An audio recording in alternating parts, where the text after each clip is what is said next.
आदाब नाजरीन, INA today news में आपका खैर मकदम करते हैं। आइए देखते हैं ये तफसीलात। आज दबीरपुरा पुलिस स्टेशन लिमिट में फरहत नगर इलाके में कॉर्डन सर्च प्रोग्राम शाम में कंडक्ट किया गया। इस प्रोग्राम में लोकल ऑफिसर्स के साथ साथ 120 जवान दूसरे डिवीज़न से भी आकर पार्टिसिपेट किए। इस पूरे प्रोसेस में 94 टू व्हीलर्स जिनके पास की कागजात सही नहीं पाए गए, 4 3 व्हीलर उसको जब्त किया गया है, उसके कागज़ की जांच पड़ताल चल रही है।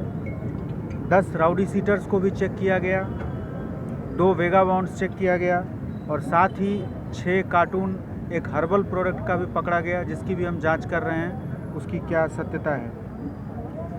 इस पूरे कॉर्डन सर्च प्रोग्राम के द्वारा हम पब्लिक में ये मैसेज देना चाहते हैं कि आपके किसी भी तकलीफ़ में, किसी भी परेशानी में हम आपके साथ हैं। आपको याद होगा कि अभी कुछ ही दिनों पहले, 2 दिनों पहले भारी बारिश हुई थी और उस बारिश के समय भी पुलिस के सारे अधिकारी, सभी ऑफिसर्स, जवान रात के 12 बजे से 1 बजे तक हर इलाके में घूम घूम के जहाँ कहीं भी वाटर लॉगिंग हो रहा था वहाँ ट्रैफिक को ठीक करना, म्यूनिसिपल अथॉरिटीज़ को सपोर्ट करना।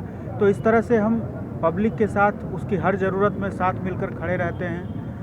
वुमेन सिक्योरिटी हमारा एक मेन एजेंडा है। इसके तहत अभी हाल में ही वुमेन ऑन व्हील वाऊ का एक टीम भी स्टार्ट किया गया। हर डिवीज़न में 2-2 टीम है, जिसमें लोकल पुलिस स्टेशन से जो वुमेन स्टाफ हैं वो पेट्रोलिंग करती हैं ब्लू कोड की तरह। आप लोगों से मेरी गुजारिश है कि जहाँ कहीं भी जो कोई भी इशू आपको पुलिस के नज़र में लाने लायक लगता हो, उसको 100 कॉल के द्वारा लोकल SHO, ACP, DCP और सीनियर ऑफिसर्स के द्वारा आप ला सकते हैं।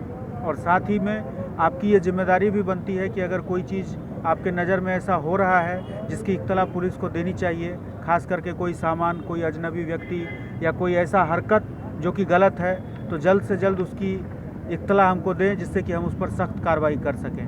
हम पुलिस के तरफ से आपसे वायदा करते हैं कि आप कभी भी किसी भी तरह की मदद हमसे पूछेंगे तो हम हमेशा आपके लिए तैयार रहेंगे। Thank you. 40 से ज्यादा। अगर आपने हमारे चैनल को सब्सक्राइब नहीं किया है तो आपको यहाँ सब्सक्राइब बटन दिख रहा है, उसे क्लिक करिए और सब्सक्राइब कीजिए और साथ ही साथ बेल आइकॉन को भी क्लिक करिएगा, जिससे कि आपको ताजा अपडेट मिलते रहें।